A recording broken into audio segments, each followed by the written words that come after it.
Good morning. The Subcommittee on the Interior, Energy, and Environment and the Subcommittee on Intergovernmental Affairs will now come to order. Without objection, the Chair is authorized to declare a recess at any time.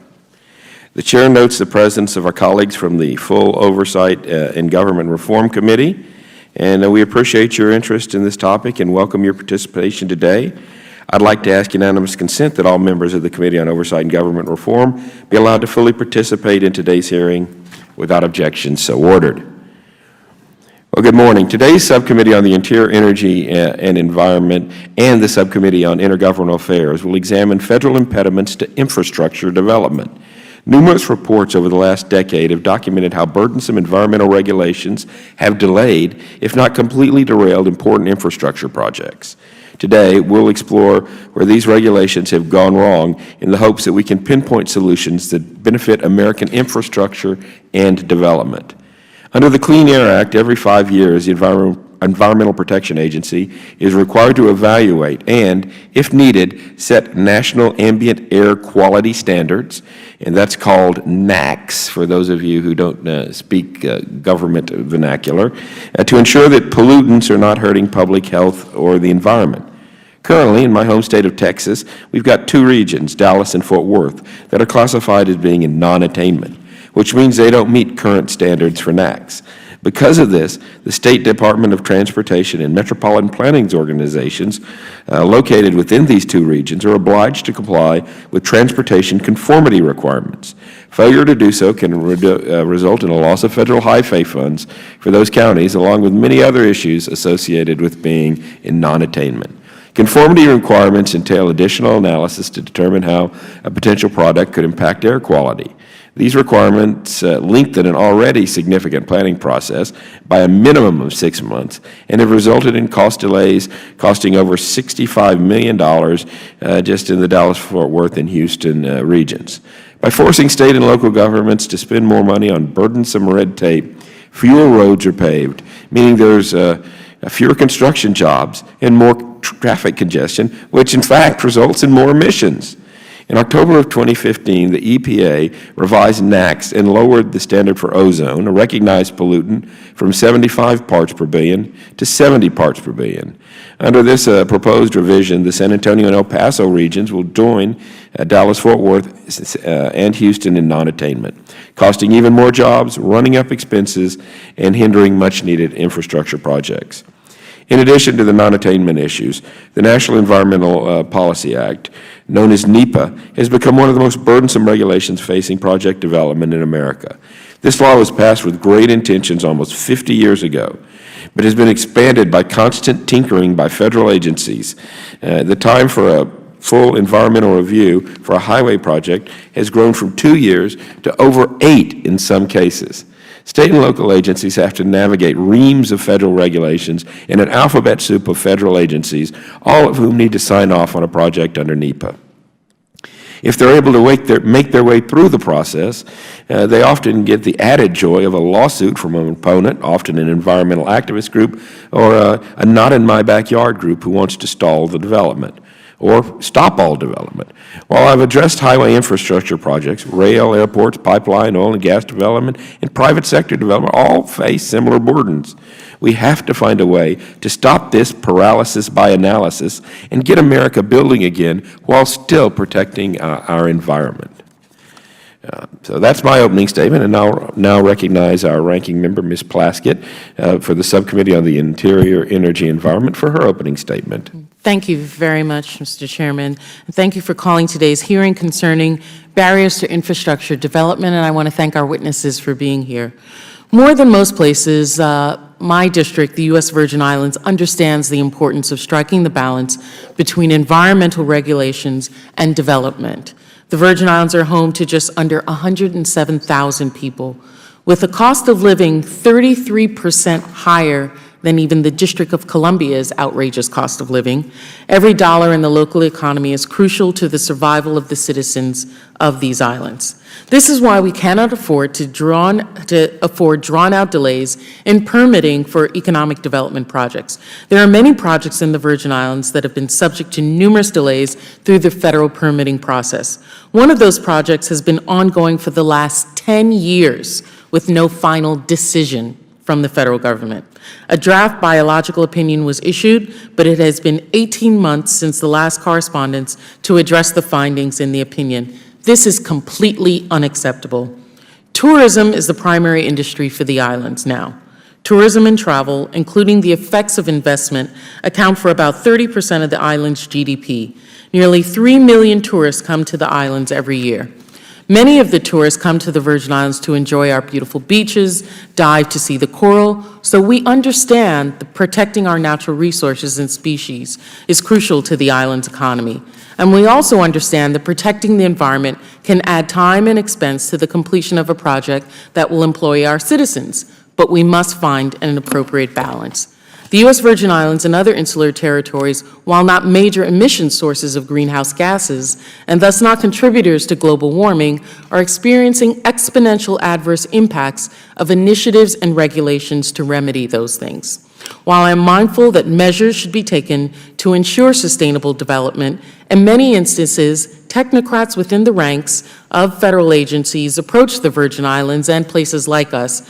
Development permitting and other enforcement regulations are done blindly and simply do not take into consideration the socioeconomic implications of those actions. One of the primary problems to moving projects out of the environmental review have been inadequate staffing at the National Oceanic and Atmospheric Administration, or NOAA, the federal agency that handles projects having an impact on coral. There simply are not enough staff to do the consultations that will allow permitting. Currently, the southeast region of the United States is one of the fastest growing regions in the country. Despite that fact, NOAA only has full-time employees handling endangered species-related consulting. The West Coast has 150 full-time employees doing the same consultation. The governor of the Virgin Islands wrote the White House back in August about excessive delays to a hotel being built on St. Croix. We have been raising the alarm from the islands for a while now. We are concerned that under President Trump, the problem may be exacerbated. President Trump has declared a hiring freeze, and so there will be no hiring in permitting agencies that are already understaffed. President Trump has also announced that he will cut budgets in agencies needed for economic development. The hiring freeze and budget cuts will hurt infrastructure development in the future. For example, NOAA had recently did a listing in 2015 of 19 additional coral species on the endangered species list. This will increase permitting time and the cost for the Army Corps of Engineers process. I speak for the Virgin Islands regardless of who's in the White House. The President has to understand that a hiring freeze is going to bring development in the Virgin Islands and the whole southeast region of the United States to a screeching halt. I hope today we can discuss some sensible solutions to these issues. Thank you. Thank you. I'll now recognize Mr. Palmer, the Chairman of the Subcommittee on Intergovernmental Affairs, for his opening statement. Thank you, Mr. Chairman, and thank you to the witnesses for appearing here today.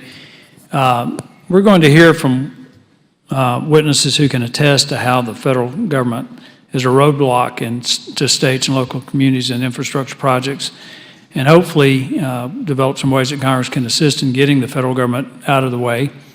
And states and localities know the needs of their communities. We want it to increase their ability to handle these projects. They should be trusted to use funds to fulfill those needs with the least federal government interference.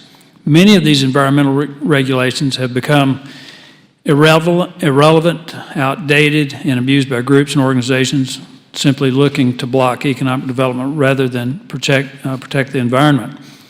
As Chairman Farenthold mentions, examples of the environmental regulatory burden are the National Environmental Policy Act, NEPA, and the Endangered Species Act. Policy uncertainty emanating from Washington discourages investment in private infrastructure projects. That is a major part of President Trump's efforts to rebuild and improve our national infrastructure, which will help spur economic growth and provide more jobs. Duplicative responsibility between the states and federal government for planning of federally funded projects. Many projects require state and federal officials to oversee them when only one is necessary, also helps to drive up the cost.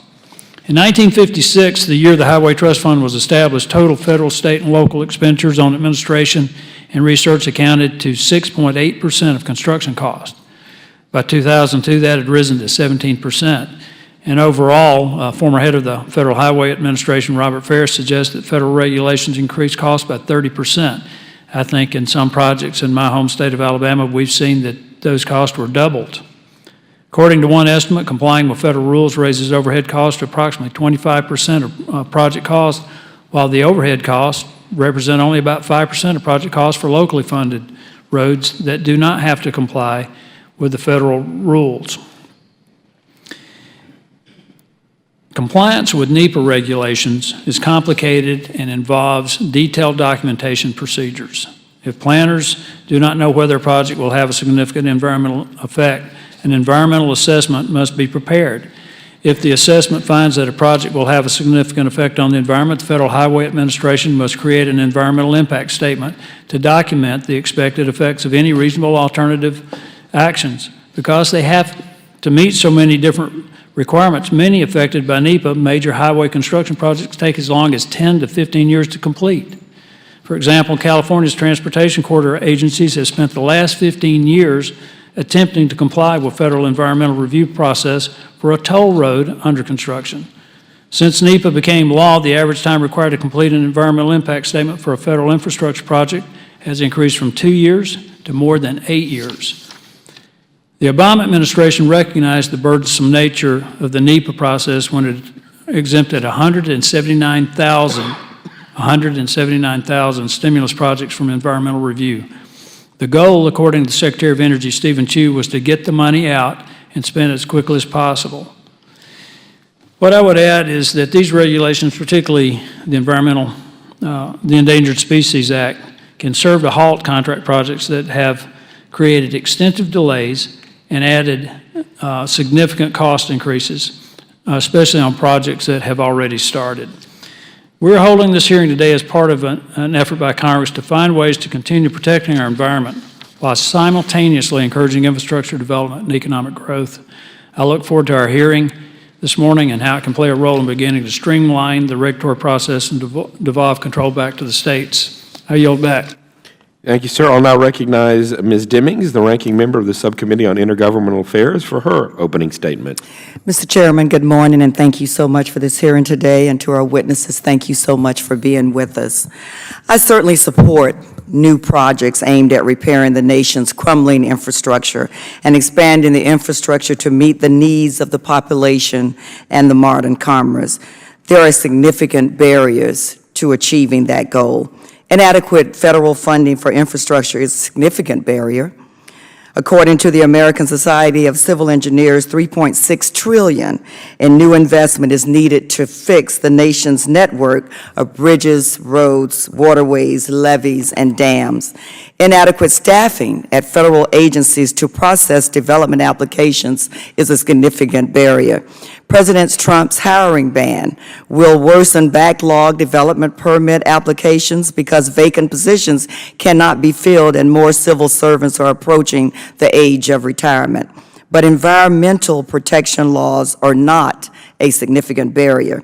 Some opponents of the National Environmental Policy Act, or NEPA, say that NEPA is the primary cause of delays. Not so. In fact, 95% of major actions that are reviewable under NEPA are considered to be part of the categorical exclusion, which means that they do not require environmental analysis. Even with the remaining 5% of major projects that require additional environmental review, NEPA does not constrain the agency if the agency determines that the benefits of a particular development project outweigh its environmental impacts. I, for one, do not want to return to the days before NEPA. At that time, the public had virtually no input into public infrastructure projects, even if it literally ran through their backyard. The only considerations for major projects like the interstate highway system were whether there was an available open space and whether the acquisition cost was low for that space. It did not matter if this available open space was a historic site or a public park. It did not even matter whether the space was not open in some instances. Often infrastructure was built on the backs of the urban poor and minorities. For example, A segment of Interstate 4 was constructed directly through Paramore, a community on the outskirts of downtown Orlando, Florida, and the growing business district. Prior to I-4 construction, Paramore was a thriving African-American community with several successful civic organizations, Black-owned businesses, including a tailor shop, a theater, and several professional offices. Dr. William Monroe Wells, a prominent physician, opened a hotel and a South Street casino, which hosted now legendary jazz and blues performers. Unfortunately, the interstate highway that helped make Orlando the vacation capital of the United States had disastrous consequences for one of Central Florida's most thriving African-American communities. Built along the historic Division Street, named for the segregation boundary in post-war Orlando, I-4 displaced 551 homes and severed access to downtown Orlando. For decades, Paramore struggled to remain a strong community. The neighborhood that once boasted more than 10,000 residents dwindled to 5,200 by 1980, while movie theaters, libraries, grocery stores, and community centers closed their doors. Fortunately for Paramore, the neighborhoods like it across the country, federal, state, and municipal officials understand that communities always do better when those impacted have a seat at the table. We do not want to return to that past where the federal government steamrolls a vibrant town into a second thought. Thank you so much, Mr. Chairman. I yield back. Thank you very much, and we'll hold the record open for 5 legislative days for any member who would like to submit a written opening statement. We'll now recognize our panel of witnesses. I'm pleased to welcome Mr. Richie Beyer, County Engineer with Elmore County in Alabama. Mr. Wayne D'Angelo is a partner with Kelly, Dry, and Warren, LLP. He serves as counsel for the Steel Manufacturers Association and is testifying on their behalf today. And finally, Mr. Nicholas Loris Herbert, Mr. Nicholas Loris. He's the Herbert and Joyce Morgan Research Fellow in Energy and Environmental Policy at the Institute for Economic Freedom and Opportunity at the Heritage Foundation. We had a couple of other witnesses we were trying to get. Actually ran up against a couple that were concerned about that their testimony here might interfere with their company's permitting process, which is another issue we might need to address at some point. Anyway, to those of you with the courage to attend, welcome. Pursuant to committee rules, all witnesses will be sworn in before they testify. Would you please rise and raise your right hand? Do you solemnly swear or affirm that the testimony you are about to give will be the truth, the whole truth, and nothing but the truth? So help you God. Let the record reflect all witnesses answered in the affirmative. Y'all may be seated. In order to allow time for discussion, we'd appreciate it if you'd limit your oral testimony to 5 minutes. Your entire written statement will be made part of the record, and the members of the panel have copies of it. So, Mr. Beyer, we'll recognize you for 5 minutes. You've got a timer in front of you. The green light will go for 4 minutes. The yellow light will come on when you have 1 minute left, time to start summing up. And the red light means time's up. So, Mr. Beyer, you're recognized for 5 minutes. Chairman Farenthold, Chairman Palmer, Ranking Member Plaskett, and Ranking Member Demings, and distinguished members of the subcommittees, thank you for holding this hearing today. I'm honored to testify before you today on behalf of the National Association of Counties and the National Association of County Engineers. My name is Richie Beyer, and I serve as the County Engineer for Elmore County, Alabama. Elmore County serves a population of approximately 82,000 as one of the fastest growing counties in our state. My experience in infrastructure extends not only to Elmore County, but to the national level as well, as I am a past president of the National Association of County Engineers and currently serve as vice chair of the National Association of Counties Transportation Steering Committee. Elmore County is responsible for 1,000 miles of road and 127 bridges. Our funding resources, however, are not sufficient to maintain our infrastructure as we operate on about 1/3 of the revenue needed. The situation is not unique to Elmore County, though. My county shares many similarities with counties across the nation who work every day to stretch the taxpayer dollars they are entrusted to manage to ensure their effective and efficient use. Counties are innovators and in many cases do so to survive. The federal government can assist this innovation by providing a regulatory environment designed to empower project delivery, not hampering it. My remarks to this committee today will provide recommendations to strengthen this effort. Currently, counties are required to follow the same exhaustive federal requirements on a small sidewalk or preservation project as they would for mega projects. And this simply doesn't make sense. Let's take a look at a simple resurfacing project in Elmore County where we want to place an 1.5-inch wearing surface on a roadway with new traffic stripes and markers. Once the contractor completes the project, this is what the county will have. A project file 20 times thicker than the overlay that was placed. We would have paid on average 2 times the cost of a similar project funded solely with local funds. We would have spent 9 to 12 months longer to get the project to construction than if it was funded with local funds. And we would have a road that is materially the same regardless of the funding source. Another example, after years of working to secure federal funds for 2 areas of need in our rapidly growing county, we have been working to make intersection and corridor improvements at 2 different locations. The projects will have immense safety benefits for the public, yet small impacts to the few residents adjacent to the improvements. As the project start times are separated by 1 year, we have been in the design and environmental approval phase for the 2 projects for 15 and 30 months, respectively. Currently, we are on pace to deliver these projects to construction in another 2 years. Construction costs for these 2 projects are small at $1 million and $3 million, respectively. I would like to provide the committee one last example of the type of issues these federal impediments can create. On Christmas Day 2015, many Alabama counties, including Elmore County, were impacted by torrential rains. A portion of the county sustained severe damage that caused the closure of several roads. Our largest damaged site was on Holly Mill Road in the northeast part of the county. A 50-plus-year-old drainage structure failed under the immense water pressure. The failure created a chasm in the roadway, sending several hundred yards of roadbed downstream. Our county team met with state and federal officials within weeks of the disaster, and after meeting with them, we were made aware that FEMA was not recognizing a provision in the FAST Act exempting emergency work from environmental reviews. That same day, we contacted Fish and Wildlife and the U.S. Corps ourselves. The county received approvals and clearances from these 2 federal agencies the next day. Despite those clearances and approvals, though, we were told that our projects would still have to go through a full FEMA review. To avoid loss of reimbursement, we were forced to immediately halt our project, despite the fact that it was vital to restoring services to our citizens. 30 days later, we were given approval to move forward with our work.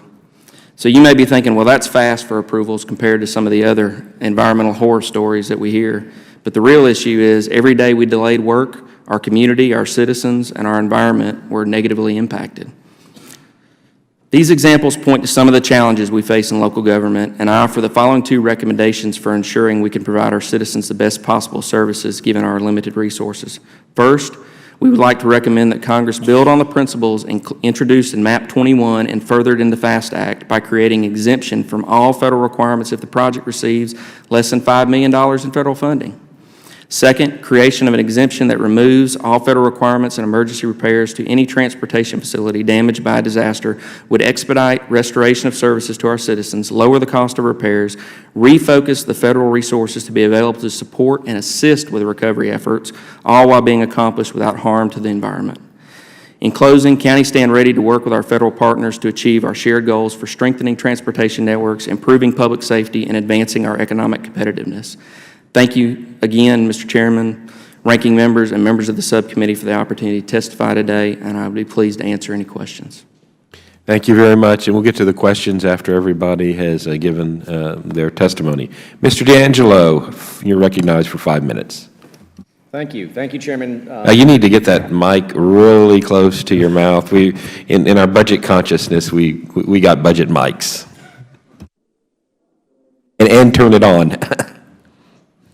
There it is. All right. Great. That's better. So, all right, we'll restart the D'Angelo clock was talking for with our hands a little bit here, so I apologize if I knock the mic. I am very happy to be here. I am thankful for the invite. I have the privilege of testifying on behalf of the Steel Manufacturers Association, the leadership of which is sitting behind me today. And they have the privilege of representing steel mills, which account for over 75% of domestic steelmaking capacity.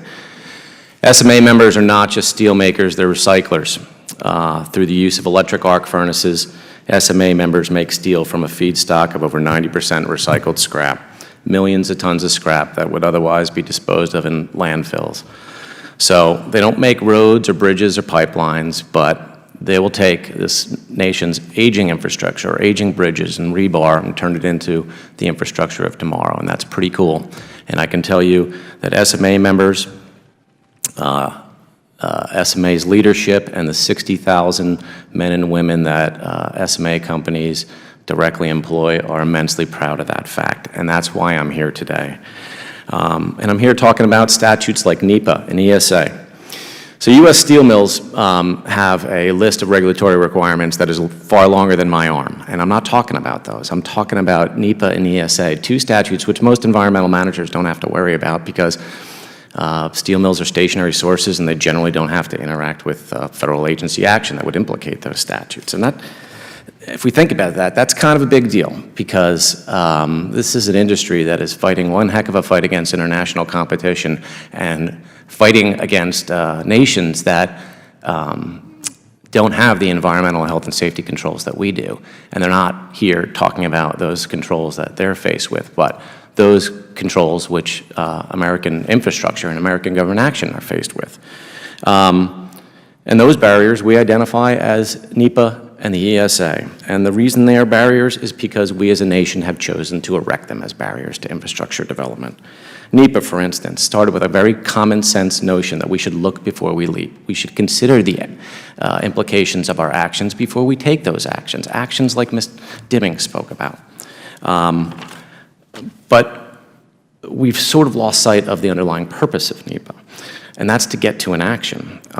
We've heard about all the horror stories, how long it takes to get to a final environmental impact statement. These environmental impact statements take years and years, cost millions of dollars, and are thousands of pages. And we have to ask ourselves, are we asking questions that are providing the answers we need? Or is this the information we need for rational, informed decision-making, or are we simply armoring ourselves against litigation? Now, some environmental groups will cheer this analysis paralysis, but real-world environmentalists, like Ms. Plaskett talked about, and like my clients, understand that you need infrastructure development to further environmental protection.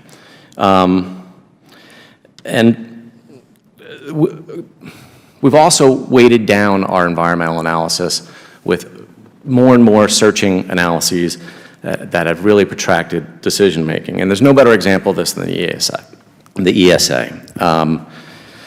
Again, considering the potential impacts on threatened and endangered species is a really good idea, and the ESA was a great idea for Congress. Now, that made a lot of sense when we were dealing with 70 to 80 of the most threatened and iconic species in America. It makes a lot less sense when we're dealing with 2,400 species and a list that grows every single year. How do we get there? And it's not because thousands more species have been pushed to the brink of extinction in the past 40 years. It's because a couple of litigious groups have learned to game the statute, exploit inflexible deadlines, co-opt the service's listing agenda, and rob the listing services of the ability to prioritize species and conservation. The listing services, you know, I have some sympathy for them, but they've also overreached themselves. They've passed rules just this past year with respect to how they designate critical habitat, right? Critical habitat, again, that's an important concept that we should consider it, but when we are now designating critical habitat where the species has never been, and if you put it there, could not now survive, we have ceased to ask questions that are relevant to this analysis. Same thing with environmental analyses. The ESA requires critical habitat be accompanied by an environmental analysis, and yet through rule, Fish and Wildlife Service determined that they can assign all of the costs away from critical habitat analyses through a bookkeeping trick, and they're free to ignore all types of all economic costs in making their decisions. They're doing precisely what Congress admonished against, and that is designating critical habitat as far as the eye can see and the mind can conceive. Now, I recognize here I'm out of time, And I just want to make one further point. None of this helps conservation. This hurts conservation.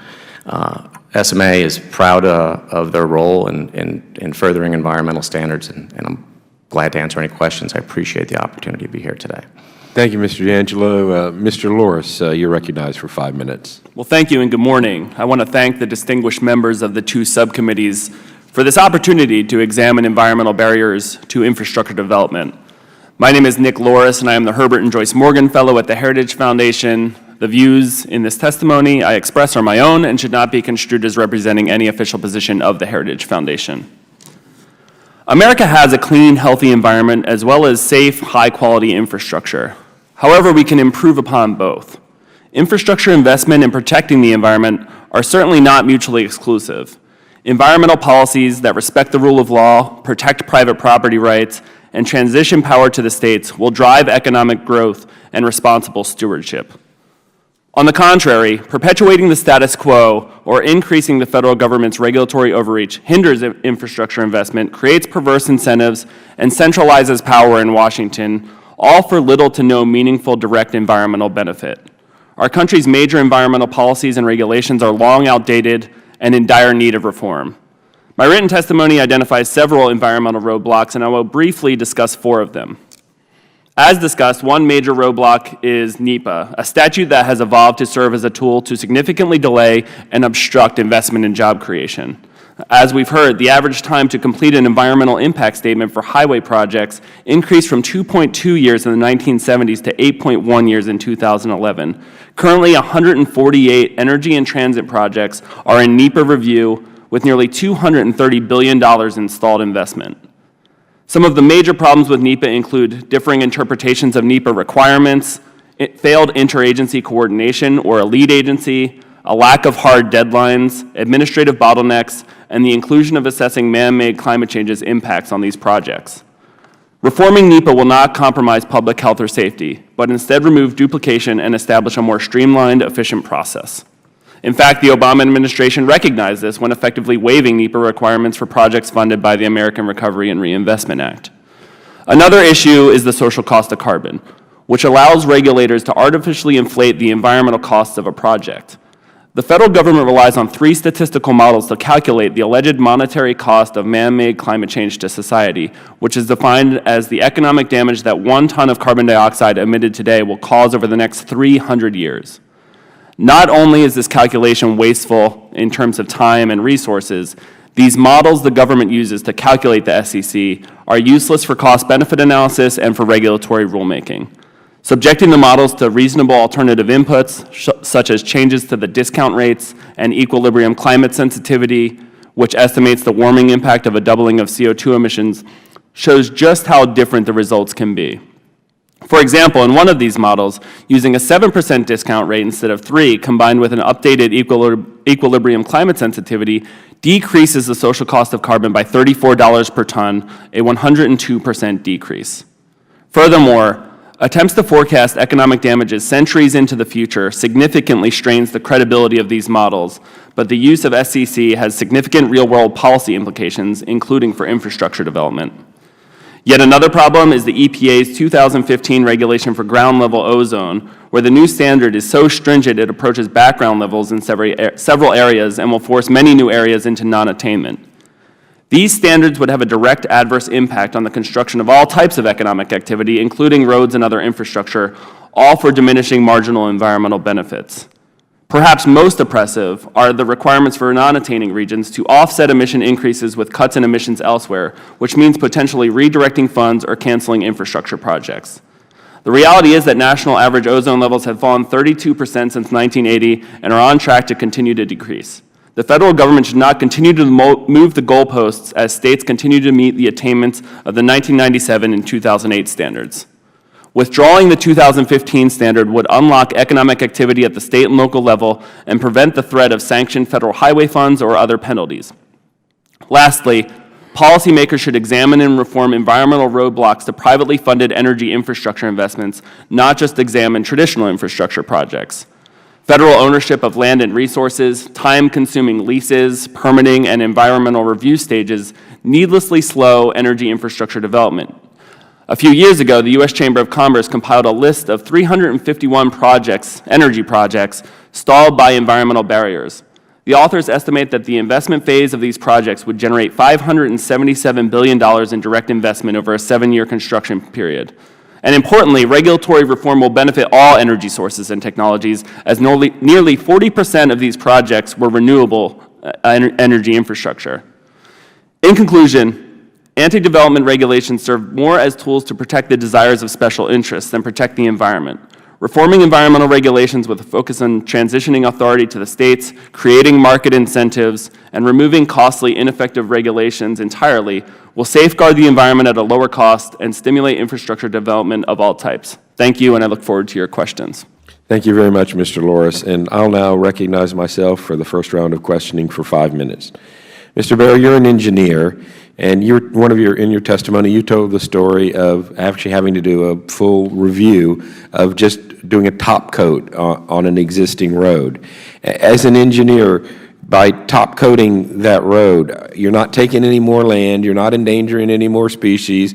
I assume the runoff is going to be constant, whether you've got an inch or two, the road is an inch or two higher or an inch or two lower. Is there any environmental impact or at all? I assume there's got to be some. Can you tell me what that sort of change makes?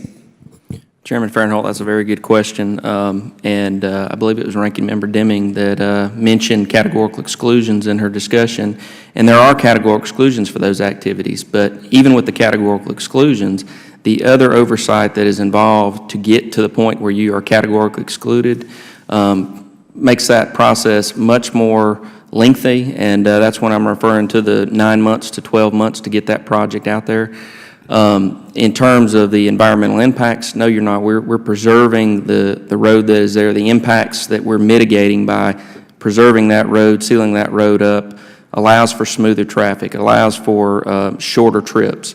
Takes away from the citizens having damaged vehicles, things of that nature. All things that actually would create more environmental problems if it wasn't done. That's just one example, just trying to show you that a simple project like that gets bogged down, and then how that translates to the larger ones. All right, and you also spoke about some infrastructure that was damaged as a result of a natural disaster. I assume that the procedures and techniques for building a road or a bridge in 2017 are substantially different than in the 1950s when, maybe some of this infrastructure was originally developed. Does replacing infrastructure from the 40s or 50s with infrastructure designed to today's technical standard using today's technical process actually make them more or less environmentally friendly? Well, first of all, I will admit that I wasn't around in the 50s when those were being built. So from what I've seen in my experience, yes, sir, they are much different in the construction processes. One of those examples about the emergency repairs, though, we're sitting there waiting for approvals with a roadway that is wide open, that has 20-foot embankments going down into a live stream that is carrying silt and sediment downstream, and we can't get in there to work because we don't get a clearance. So we're actually doing more damage to the environment by waiting than we are going in there and doing our actions. The other thing is we've got several hundred yards of material that we're laying downstream in the channel that we're sitting there looking at with the federal officials, and they're all worried about whether or not I'm going to, with all due respect, whether I'm going to hurt a yellow-bellied salamander or something like that, and you've got the whole roadway sitting down there in the channel.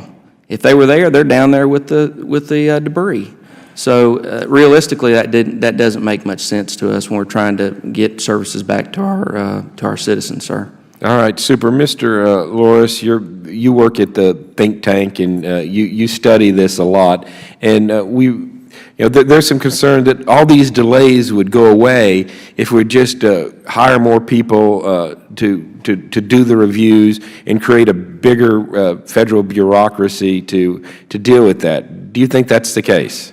No, I don't think so. In a lot of respects, we've tried to do that, and we've seen increasing bottlenecks, lack of coordination. I think it fails to address the real roots of the problem, which is so much meddling through federal government and through this alphabet soup of agencies that there is a lack of coordination. And so I think we need to, in fact, go the opposite approach and not hire more federal workers, but devolve a lot of these responsibilities down to the state who are more responsive to these things. So as part of the NEPA review process, there are a wide variety of federal agencies that review this. Part of the changes that the Transportation Committee made in the recent transportation bills is to try to streamline that and get some of these reviews going concurrently. Is that working, or are we seeing situations where, all the agencies but one don't like it, and then you got to go back to square one? How is that working? Yeah, I think at most it's a Band-Aid for a bullet hole. It really fails to address, again, these problems that so many agencies can still effectively stall, and without real hard deadlines. If you have one agency that's capitulating to the needs of a special interest group or someone who opposes the project, it can still delay the project. So I know they tried to make reforms in the FAST Act to streamline the NEPA process, but it really doesn't address those fundamental needs that would go a long way towards reducing those timelines. All right, well, I see my time has expired. I'll now recognize the ranking member, Ms. Plaskett, for 5 minutes of questions. Thank you, Mr. Chairman, and thank you to the witnesses again for being here. This is, to me, a really important topic. I'm very concerned about impediments to communities being able to grow, being able to sustain themselves, and recognizing that there has to be a balance. Everyone here on this panel agrees on the importance of infrastructure. Mr. Barr, you probably stated it best in your testimony, which you said finding the balance between regulations and reality is key. And I agree with that wholeheartedly. The economy of the Virgin Islands is heavily reliant on protecting its natural resources. Just, for an example, we had some years ago the EPA, their petroleum refinery initiative mandated that all U.S. refineries install best available control technologies, BACT. I'm not a scientist, but this is what they tell me, to reduce the greenhouse gases emissions by 20%. In the U.S. Virgin Islands, this developed a consent decree between the EPA and our then oil refinery at the time, Hovensa, that required the refinery to install a $700 million emissions control equipment. Shortly after signing that consent decree, Hovensa announced its closure in the Virgin Islands. We had the second largest oil refinery in the Western Hemisphere. After they left, we had, on the island of St. Croix, our unemployment skyrocketed to 18%. So these are things that are very dear to our heart, we're very concerned about. Mr. D'Angelo, you also seem to recognize there's a need for a balance, and you testified that the Steel Manufacturers Association does not believe that we should abandon the deliberative process required by NEPA and ESA. Is that correct? Yes, that's correct. And as someone who's familiar with the process, what value does the SMA believe the deliberative process should be adding?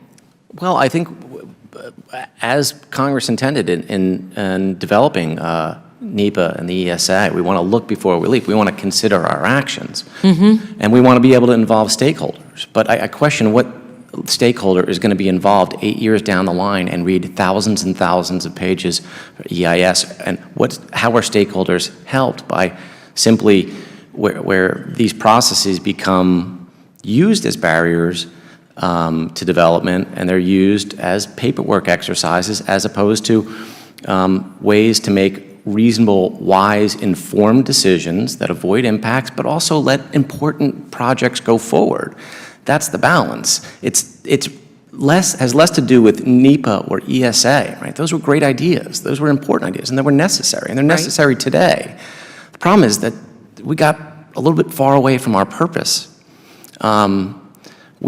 There was a couple of groups that figured out that these are really, really powerful tools.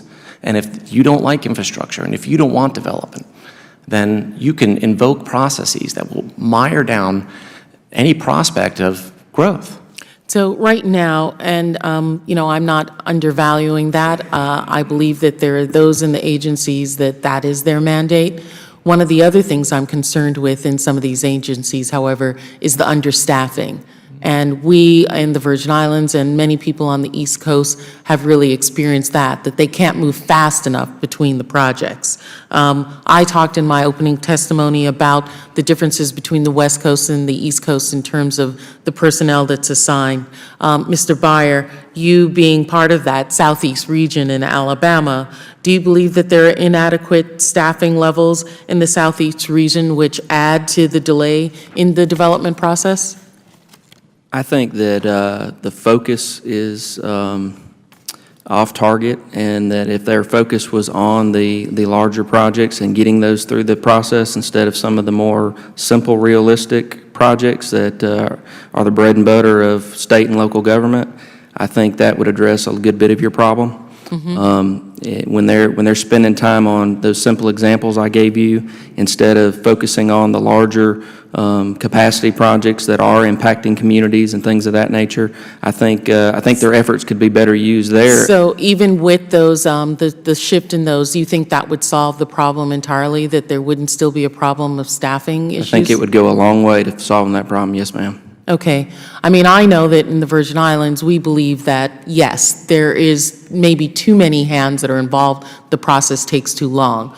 But we've had instances as well where I think a large part of the issue for us has been that they have not been able to deploy people appropriately to the issues that are, to the projects that we would like to have. And I think that that's the thing that we're concerned with, is striking that balance between having the process move along smoothly, but ensuring that we have the right individuals to take that place. Thank you, Mr. Chairman. Thank you. I'll now recognize the chairman of the Subcommittee on Intergovernment Affairs, Mr. Palmer, for 5 minutes. Thank you, Mr. Chairman. Mr. Byer, you had direct experience in seeing the interaction between federal and local levels of government in that emergency situation with the Christmas flood back in 2015. Can you expand on how further control can be delegated to the states and the local level in both emergency and non-emergency infrastructure development, how that would impact your ability to respond? Yes, Congressman. Well, number one, there's a duplication of efforts from the federal and the state levels, and that is the most noticeable change that can be made, is to shift those responsibilities down. But even further than that, there's a lot of this work that occurs in the existing right-of-ways and existing roadways that we have that, especially in Alabama, where we have 67 county engineers, professional engineers, we're charged with that as a responsibility. When we get our professional license, we are charged to look after the environment and to make the most expedient and efficient use of the taxpayers' dollars to protect the environment and the traveling public. But I don't want y'all to get it wrong that everybody that we deal with the federal or state government are problems. We have a lot of good people that are out there that help us. That example I gave you about the flood, if we didn't have a very good FEMA person on the ground with us that helped us navigate through their red tape, we would have been longer than those 30 days getting those approvals. And so I think that's where I see the balance is, there's certain things that reach a level where the federal government should be involved on the oversight of the environmental part, but most of the stuff that we deal with on a day-to-day basis or in those disasters are not something that rises to that level. The example I gave you is one of those. An example that does rise to that level, when we got hit in 2011 with tornadoes in our state, one of the most massive destructive days in our state's history, we had a large amount of debris that was dumped in one of the largest and greatest reservoirs in our state, Lake Martin, and we had to have the federal help to get that cleaned up. I mean, you had houses and debris all scattered through that lake, and we had to rely on the Corps of Engineers to help us navigate that. That is one of those examples. A 14-foot diameter plate arch pipe going out and leaving a 200-foot hole in the ground that we need to get back open with water services and sewer and other things that were affected, that doesn't really necessarily rise to it. So I guess that kind of goes back to the comments about focusing the resources in the appropriate manners. One of the things that I'm concerned about is the cost imposed in terms of road construction, road repair, and in your testimony, you made the point that you pay on average 2 times the cost of a similar project funded solely with local funds. It's $160,000 per mile for a federal project versus $80,000 per mile for local projects. And we're trying to ramp up the infrastructure improvement in the United States. And what I want to ask you is, in what ways can the regulatory and statutory burdens imposed by the federal government be reduced so that counties and state projects can go forward? How will that help the infrastructure development? Well, that's a very good question as well, Congressman. One of the, I think one of the misnomers in the discussion of a categorical exclusion is that responsibility for oversight on that project's pushed down to the state level to view the operations of the projects until it's audited. The categorical exclusion process clears you through the environmental process, but now the state is sitting there with all these federal requirements that they have to ensure are met. And by doing that, they add cost to the project, and in a lot of cases, they don't understand the outdated reasons for the regulations themselves. So you have levels of regulations that add to the cost. You mentioned 25% being added to a cost just administrative. That is a very good number in our state from what we see from our State Department of Transportation. But then you also have the levels of, you have the contractors that are bidding these jobs that add cost for them handling the administration of dealing with the regulations as well. And on average, when we take local bids for our projects, those numbers I gave you, 80 to 160,000, are very accurate in terms of what we see. Some of it also has to do with the extra things we have to do because it has federal money tied to it for a project. That overlay project, there's all sorts of things we'll have to do that are ancillary to it that don't allow the money to go as far. Well, in your written testimony last night, you talked about the lack of trust between the federal government and the local agencies, and that there's implied that the people with the money don't trust the people down the line, that they have the capability to handle it. And I think you quoted Ralph Waldo Emerson that said, distrust is expensive. Yes, sir. I think that's true, and Mr. Chairman, I hope as we go through this process that this is not an attack against federal agencies. I think we have confidence that the agencies can do the job, but we also need to transfer that confidence down the line to the state and local governments and reduce these regulatory burdens as much as possible while also protecting the environment. I yield back. Thank you very much, Mr. Palmer. I'll now recognize Ms. Deming, the ranking member of the Subcommittee on Intergovernmental Affairs, for her first round of questions. Thank you so much, Mr. Chairman. And, you know, in my opening statement, I talked about impact on communities. And it's been stated or suggested that the federal government can be a roadblock to economic development in those communities. So we're trying to find balance to protect, but also to move forward. Building America and keeping America moving is important. The steel workers who are here today help to do that. But I represent communities. You do too as well, Mr. Byer. And so we have to balance the impact to those communities with keeping our country moving forward. Mr. D'Angelo, you talked about stakeholders. Look before you leap. When you think about people who have been displaced in various communities, who are the stakeholders that should be at the table? Because I think we always do better when we include people who are directly impacted in communities in the decision-making process. Who are the stakeholders, and what do you really mean by look before you leap today? Well, that's a great question. I think the stakeholders are the people that are impacted by these decisions. And those are the people that are local, that will benefit or be hurt by the potential infrastructure projects, and others. Those that are going to be stakeholders in building that will provide jobs. I think there's a wide range of stakeholders, and I think good decision-making requires casting the net far and wide with who we talk to and the kind of the input the federal government receives. And so when I'm talking about looking before we leap, we want to have an understanding of the impacts, and we want to understand alternatives, right? Are there ways that we can mitigate an adverse impact? Is there some glaring thing that we can identify if we stop, pause, take a breath, and say, all right, here's how we see this project going. Is there a better way to do it, right? But then we're going to weigh it against the benefits of those projects, and there's stakeholders for the benefits. Those that, communities are not benefited when trucks and cars are forced to idle in inner cities, right? If we have ways to move people more efficiently, if we have ways that we can mitigate how much people pay for energy, right? These are considerations as well. So that's what I mean by looking before we leap. I mean, it's shocking that NEPA came out in 1969 and that was the first time that we ever had the thought of doing that. I'm glad we do, but I want to rein it in to where it's actually providing information that's useful for the decision-making.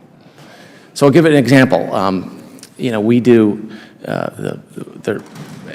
with greenhouse gases, right? And so the CEQ came out last year with guidance that says we have to examine life cycle analysis of greenhouse gas emissions with respect to projects under NEPA analysis.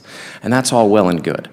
But there's no project in America that is going to change climate change, right? Climate change is the input of billions and billions of sources all over the world. And so if we are able to assign some number to a particular project, a discrete project, and we spend lots and lots of time doing that, what value is that returning for the community, for the stakeholders? I'm glad we look at these things, but I just don't know if that is returning the type of important information in most of these projects. Mr. Loris, in your testimony, you talked about how hiring additional personnel actually caused more bottlenecks, which I find a little strange. Could you give me an example of a project where that happened, or some examples of that? Well, I think you can just look at the trend in the average time frame in which these projects failed to get through the NEPA process. So you're seeing that as a direct result of hiring additional staff? I'm trying to understand. Yeah, I think that so. statement. I mean, if you have growing bureaucracies that fail to address the real roots of the problem, where you don't have a lead agency, where you're not mandating time limits, if anything, it's certainly not helping address the problem. Maybe you're perpetuating the status quo, but as we've seen, even with increases in staff, they've failed to address and reduce the timeframes to move through the NEPA process. Okay. Thank you, Mr. Chairman. I yield back. Thank you very much. We'll now recognize the gentleman from Florida, Mr. Ross, for 5 minutes. Thank you, Mr. Chairman. Mr. D'Angelo, I want to go straight to you because you hit on something, and I think my colleague, Ms. Demings, also talked about it when you talk about the stakeholders. But I think what we're seeing here, and I think something very crucial and very important in order to maintain the investment that we want to have in infrastructure in this country, is going to be the cost of capital.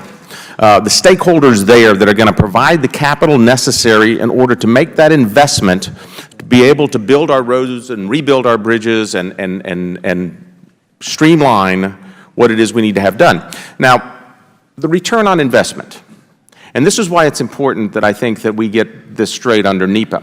What's the deadline for completing the permitting process under NEPA? There are none. There are none. So if I'm an investor, and I want to be able to invest what capital I have to get a return, where am I going to put it? Am I going to put it in infrastructure subsidies or companies? Or am I going to go somewhere where there's a guaranteed return on my investment? So would it not be advantageous, just for the simple sake of the cost of the investment necessary for our infrastructure, to have a timeline, a deadline on the permitting process? It absolutely would. I mean, these analyses will grow to fit whatever time frame is given. If there's no time frame given, they will grow and grow. And it will perpetuate adversarial involvement, will it not? Which leads me to my next question that has to do with sue and settle. And Mr. Loris, I want to ask you about this because you kind of hit on this. Lawsuit reform. I mean, what's there to prevent somebody from just interjecting in the permitting process for the for the mere sake of nothing but to want to settle a case. And is that not what we see happening under NEPA? That's exactly right. I honestly don't have too much to add to that, except for, these lawsuits that are supposed to be for ordinary citizens are overtaken by these environmental activist organizations who negotiate and settle behind closed doors to get to a predetermined outcome without really addressing the needs of the public citizens who, in a lot of respects, would want these projects. And in my experience as a litigator, it has been that at times my clients would settle for the cost of defense regardless of principle. And I think we're seeing that also in NEPA. So how do we address that? Let's talk about standing. What standing does somebody have other than the fact that they have to be a citizen of the United States in order to interject themselves in a lawsuit? Is that it? Largely, and then you have folks again like the Sierra Club who are have that standing, and the taxpayers will fund part of this litigation, and so it's this never-ending cycle where you have those are the folks who really control the message. And under the NEPA process right now, there's no loser pays in the attorney's fees arena, is there? No. So would that not give some sense of rationale before someone files lawsuit, at least to the extent that there may be merit to their claim, that they should have to bear the costs if they lose their suit? Yeah, I mean, there's no real stakeholder input where you're effectively giving them all the opportunities to get what they want with zero risk. In the 112th Congress 6 years ago, I filed what was then called the RAPID Act. It has been refiled by my colleague Tom Marino in the 113th and the 114th Congress. I hope that it is refiled again. But what it does is it allows for a 4.5-year timeline in order to have the permitting process. It allows for 18 months for an environmental assessment. It requires that anybody who objects do so during this process so that they then have standing at the end of the day, and that there's a statute of limitations that allows for them to respond within in order to have their complaints. My question to you is this something that would not be embraced not only by environmentalists, because let's face it, if they have an issue, they need to be at the table, the sooner the better, so that issue can be addressed. But it is not also something that I think would be absolutely necessary in order for those that seek to invest in our infrastructure, but also those at the county level, at the state level, and the federal level who are in the permitting process? Absolutely. The lack of deadlines is a huge problem, and allowing or establishing those would give a yes or no answer one way or the other, and then you'd actually have some regulatory certainty. And with so many projects in limbo or being held up by timeless delays, one way or another, it should benefit both the economic interests of the private producers as well as those environmental activists who think these projects shouldn't move forward. And lastly, Mr. Barr, is there much duplication in the permitting process from one agency, say a state agency to a federal agency, in that they're doing the same thing but requiring different timelines, although they may have same standards? Yes, sir. And would not that duplication, at least being resolved, assist in expediting the process? Yes, sir. Thank you, and I yield back. Thank you very much. We'll now recognize the gentleman from Tennessee, Mr. Duncan. Thank you, Mr. Chairman, and first of all, I want to thank both you and Chairman Palmer for calling this very important hearing. This is my 29th year in the Congress. During all of that time, my main committee has been the Transportation and Infrastructure Committee, and we have tried as much as we possibly could, or as hard as we could, to come up with ways to accomplish environmental streamlining. It's been the most difficult problem that we've worked with. During that time, I've chaired 3 different subcommittees of that committee, and I will never forget that during the 6 years I was chairing the aviation subcommittee, at one hearing we heard the people from the Atlanta airport testify that the then longest runway at the Atlanta airport took 14 years from conception to completion. It took only 99 construction days, and they did those in 24-hour days, around-the-clock construction, so they completed the work in 33 days. But it took them 14 years from conception to completion, and it was almost entirely environmental rules and regulations and red tape.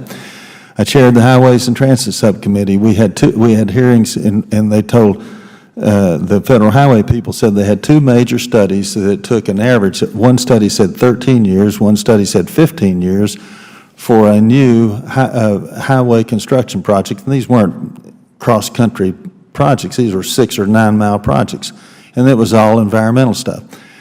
I chaired the Water Resources and Environment Subcommittee, and the Maersk Sealand people came to us at one point and told us that of a way they had done a major project at the Norfolk Port. They worked a deal with all the environmental agencies because they knew it would take so long. They said, let us do your work for you. And they did. And they completed this project in 7 years. They said it would have taken probably twice as long if they hadn't been able to negotiate that agreement to do all the work for those agencies to their satisfaction first. The problem was, and I led a congressional delegation to Vietnam a few years ago, it was booming. And I asked them, I said, ask them about starting a business over there. They said, oh, if you want to start a business over there now, you just go out and start it. The problem is this. We have more competition. We got so far ahead because we had so many socialist and communist countries around the world that actually followed those systems for many years, and they destroyed their economies. Now even some of these former communist countries are allowing a lot of free enterprise, free markets in their countries, and we've got more competition around the world than we ever had before. And in most of those countries, especially the Asian countries, they're doing these infrastructure projects in a third or half the time that we are. We can't keep doing that. We have made some progress in some of our more recent highway bills and so forth. We're doing better than we were a few years ago, but we still have such a long ways to go. And I've noticed through the years that all these environmental radicals seem to come from very wealthy or very upper income families. And I'm not sure they realize how many poor and lower income and working people they have harmed by causing hundreds of thousands, maybe several million jobs to go to other countries, and also in driving up the prices and the cost of everything that we have in this country. And so this is a very, very important topic, and we need to do much more to get this under control, or this country is not going to have the future that we want it to have. And I appreciate you gentlemen coming here to testify. I appreciate this hearing here today, and I thank you very much, and I yield back the balance of my time. Thank you, sir. And we'll, seeing nobody who has not yet asked questions, we'll start our second round of questions and go back. I guess we'll go to Ms. Plaskett, since we've gone a long time on our side. So you're recognized for 5 minutes. Thank you. Thank you very much for that. What a gentleman you are, Mr. Chairman. I appreciate that. Listen, I have been listening to a lot of the testimony, and I couldn't agree with the vast majority of what has been said. Mr. Ross, my colleague across the aisle, I agree with him on a lot of the delays that are taking place. I have testimony here that I would like unanimously to enter into the record. One is from Kevin Rames, who is a partner and principal of a law firm in the Virgin Islands on St. Croix, discussing one particular project, Amalago Bay Resort, Williams and Punch. And then the other is from Ms. Alicia Barnes, who had been the former commissioner of the Government of the Virgin Islands Department of Planning and Natural Resources, was the director of the Energy Office, and is now the managing owner of Rittenhouse Consulting, LLC.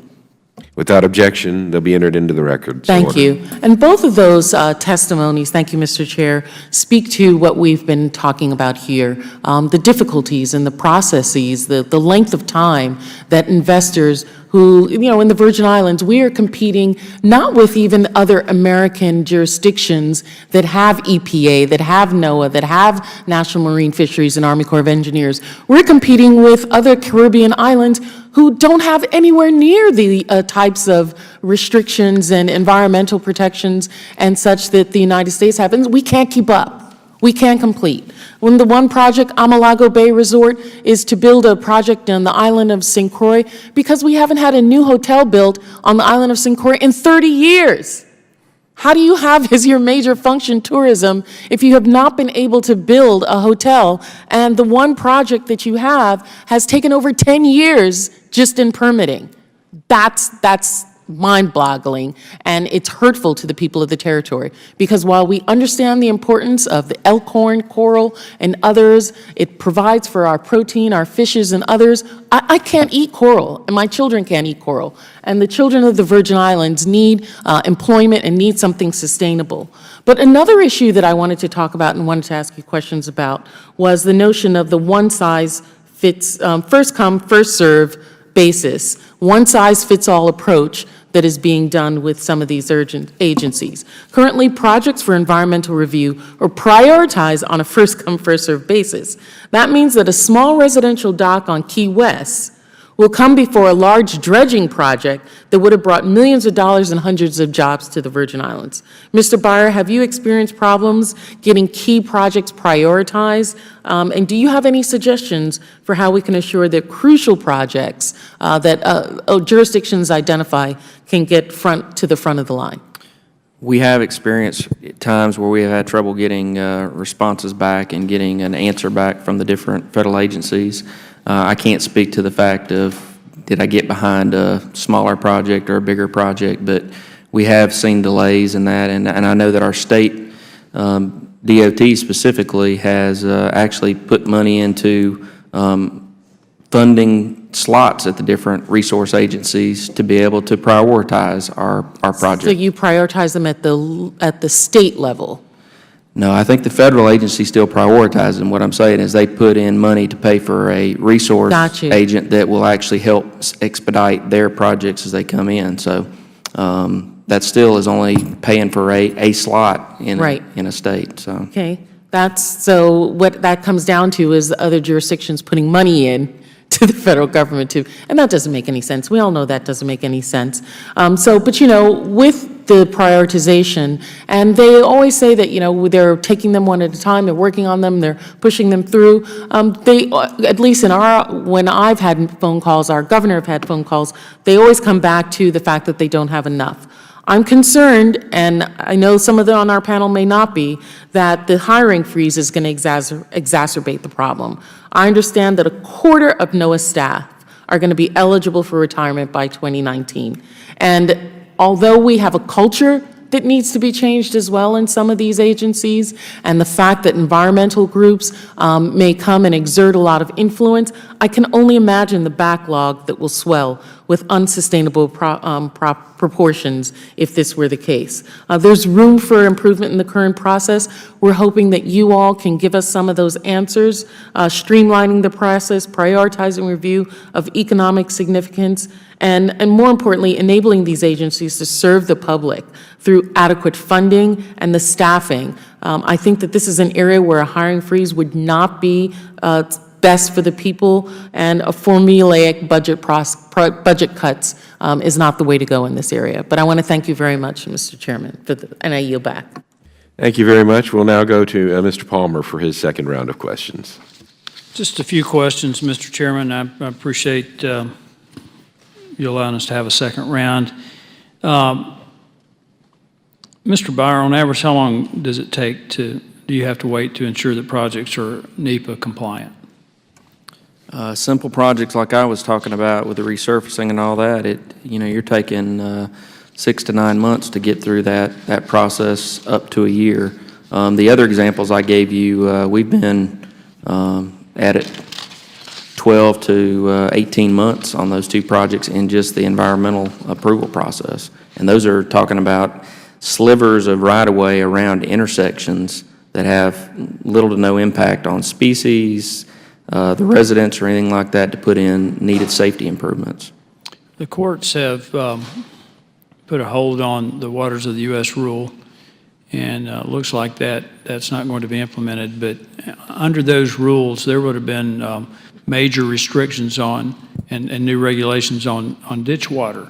How would that have impacted, and particularly for rural roads, the cost of building or maintaining or repairing those roads? Well, first of all, we are very happy that the Waters of the U.S. has been stayed. That would have pretty much shut down county government in terms of being able to provide citizens the service that they need. I mean, if we have to go out there and every time we clean a ditch out, we have to go through a permit process to do that. And I know they try to say they operate under permits that are general permits, but Nationwide permit. there's still regulatory involvement there that we have to submit documentation. All that money that we're spending is less money that we're putting out there to benefit the citizens of our county. One other thing that the EPA is doing and that the Federal Highway Administration is doing is imposing emissions rules. Excuse me. And one of the issues was the ozone rule, and it's particularly problematic for southern states. It's a big problem for us, and it could have a very negative impact on economic development. One of the problems I've got with this is they keep changing the goalpost, and it has a tremendously negative impact on planning. For instance, the EPA has proposed a new ozone rule, which frankly, we had a hearing and I questioned Administrator McCarthy about it. The technology doesn't exist at the moment to achieve this new rule. But it was also interesting that I think this was either in February, March of 2015 or 2016. I think it was 2015. I also asked her if they had, when they had sent the implementation guidelines to the states for the 2008 rule, and they had just sent them.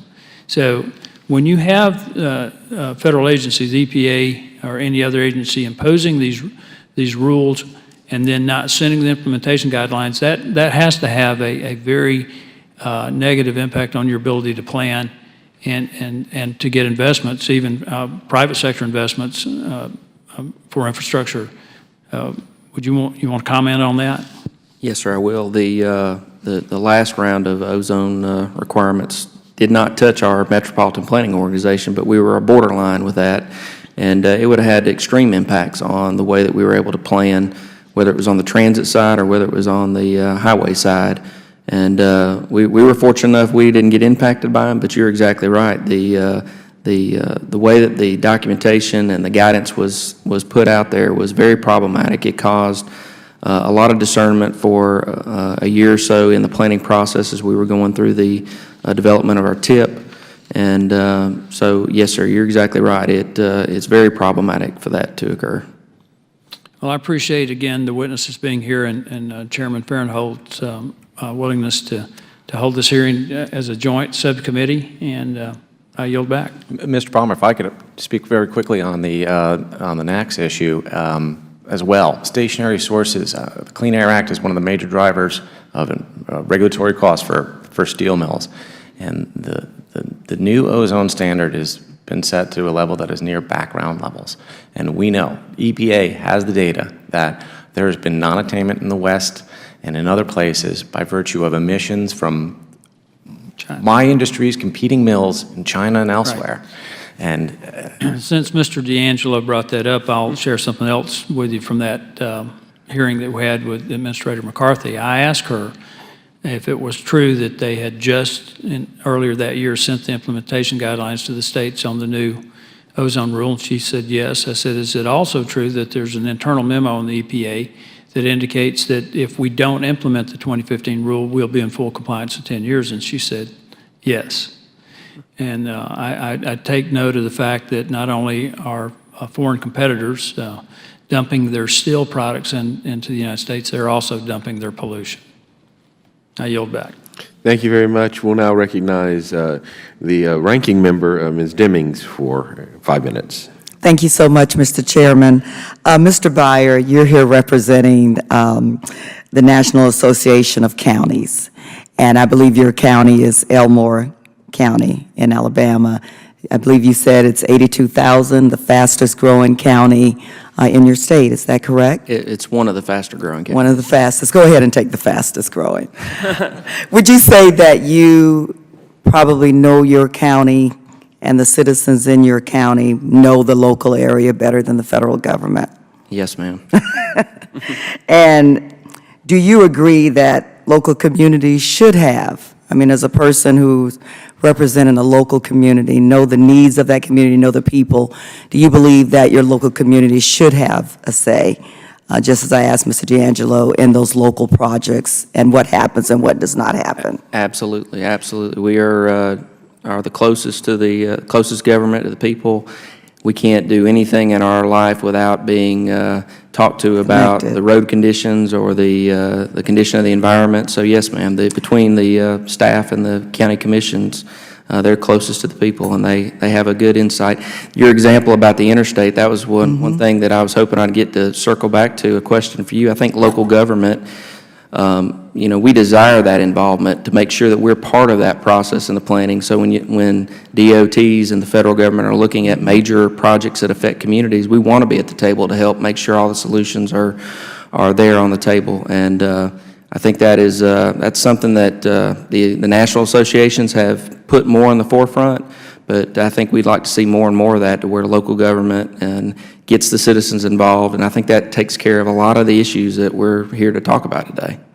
For someone who's worked in local government myself, I know how important it is to get those projects done to serve the people in the most expeditious manner that you can. But NEPA was created to permit views of local citizens to shape the development of their community and environment. Not having deadlines that's another subject for another day.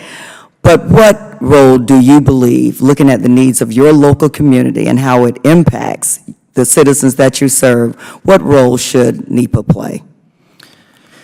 In my opinion, I think NEPA plays a role in the development of those new corridors. I think NEPA should be at play when we're talking about major impacts to people. I mean, if you're getting a sliver of land here and there, I don't think that is where the intent of that is. Now, the example you gave with the interstate, I think that is exactly where NEPA is intended for. If the county was going to go out and put in a 5-mile brand-new road, and we were going to impact residences, and we were going to impact streams and all that, there is a role for it there. But I believe a couple of the other witnesses here have talked about how the role is expanded to where everything is under a microscope, and instead of focusing those resources on those major impacts, now we're on to every little thing that a federal dollar touches. And that, I think if we can leave you with a message today, that's what I like to leave you with. There's places where you don't need that. There's professionals in place to handle that and dealing directly with the community. But you're exactly right about the major communities and major projects. And there's some comments about staffing. I think the staffing, again, if their focus was on those major projects instead of a small Blue Line Creek in the northeast part of my county that has a couple hundred vehicles a day on it, but at the same time has major utilities running through there, if their focus was on the Northern Beltline in Birmingham, or their focus was on the I-10 corridor in the south part of our state, we'd get things moving along. Instead, they're worried about whether or not, as I said, and I wasn't very eloquent when I said it, they're worried whether I'm going to bother some little species that may or may not be there in my channel, or whether I put a rock or two of riprap in a channel that they deem as being waters of the United States. There's a focus problem there. If the focus was right, exactly what you said earlier would have been much better handled in terms of how that community was impacted. So I don't know if I answered your question. You did, Mr. Byer. Thank you so much, and thank you to all of the witnesses who are here today. Mr. Loris? Yeah, can I just make one comment? I completely echo that sentiment. I think communities should have say in these projects, and they're in the best position to do so rather than folks in Washington. I think folks in the Virgin Islands better know the economic and environmental desires better than folks in Washington. And so having more priorities that are limited in scope at the national level, but activities that can be best managed at the state and local level will go a long way to alleviating some of these problems. Thank you so much. I yield back, Mr. Chair. Thank you very much. And I just got a couple of short questions that I want to wrap up with and follow up on. I think Mr. Ross talked a little bit about sue and settle and loser pays. It's not necessarily loser pays, it's taxpayer pays in most of these cases. Correct me if I'm wrong, Mr. Loris.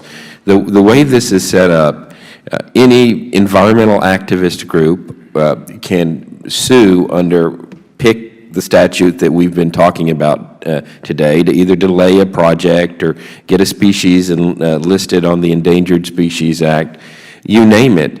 And then, without going to trial, without a judge making any decision at all, they can go in and negotiate with the regulatory agency and say, all right, we sued you. If you will, okay, we'll use Endangered Species Act, list this animal on the Endangered Species Act and pay our attorney's fees, we're going to go away. And there's no there may be really no adversarial process in there, and there may be no judge who actually interprets the law and makes a decision. It's just settled between two groups that may have almost identical interests, and it's entirely funded by the taxpayer and goes and skirts the normal regulatory process of public comments and hearings and everything. It's basically done behind closed doors. Is that an accurate representation of what happens? Yeah, that's correct. And you're leaving out those community stakeholders too, who may have an interest seeing these projects move forward. They may not, but they're left in the dust as well. So what would your solution to that be? Well, there's a few. I think one is Congress needs to reassert its authority in a lot of these major environmental regulations and statutes. I think for too long, too much authority has been ceded to these agencies who can, we're relying on unelected bureaucrats to make these decisions and to make these backroom deals. So I think there's a lot that can be done, clarifying who should have legal standing, requiring bonds so the taxpayers aren't on the hook to pay for these lawsuits are just two simple reforms that could go a long way in making sure that it's not these environmental organizations who are anti-development, keep it in the ground, are the ones making the decisions with the regulators. Thank you very much. And Mr. D'Angelo, it's a little outside the scope of what we're doing here, but you touched a little bit about the environmental regulations that affect your clients' building of new plants and operation of existing plants. There's a big dialogue now going on in our government about bringing jobs back to the United States, making us competitive again. How do our environmental regulations compare with the rest of the world? I assume that we're easier to deal with in some areas and far harder to deal with in other areas. Where would you say we are, and where do we get the biggest bang for the buck repairing it, where we continue to protect the environment but bring jobs to the United States? Thank you, Chairman. That's a great question. The steel industry is among the most heavily regulated industries in the world. A lot of the majority of the cost comes from the Clean Air Act. So steel mills are regulated both as an individual source and because of where they are through national ambient air quality standards. States play a role with that. Federal government plays a role with it. There's even local impacts. To ask how our environmental health and safety regulations compare to those in other countries, primarily where the steel industry's competitors lie, it's not an overstatement to say that there is no comparison.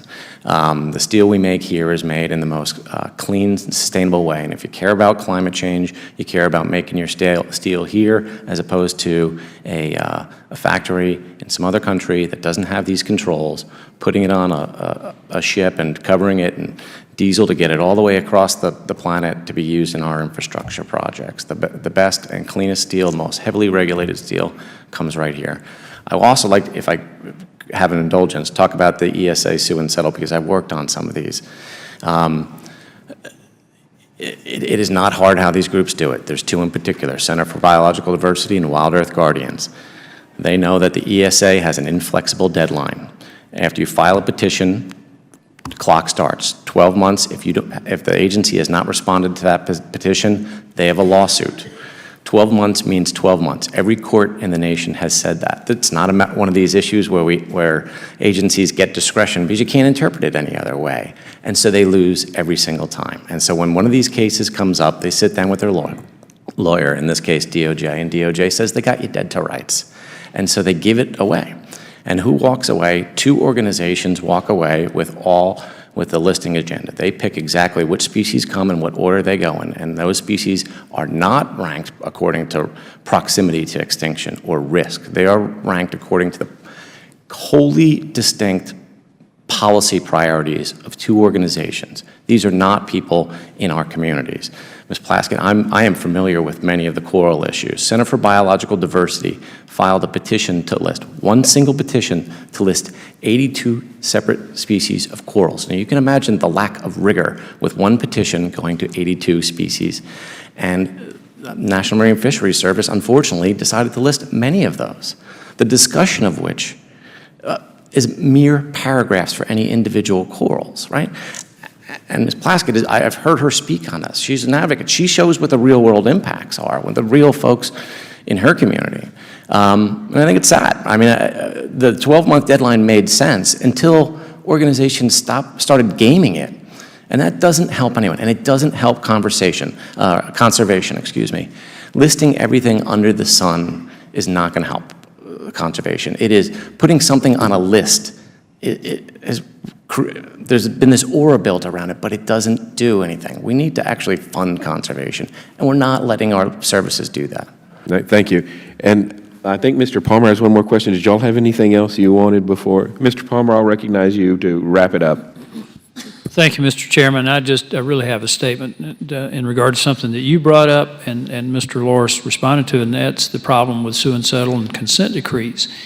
And continuing to expand the universe, as you pointed out, Mr. D'Angelo, if a federal agency, if they're sued, if they litigate the case and they get a judgment, the judgment's limited to the remedy for the problem.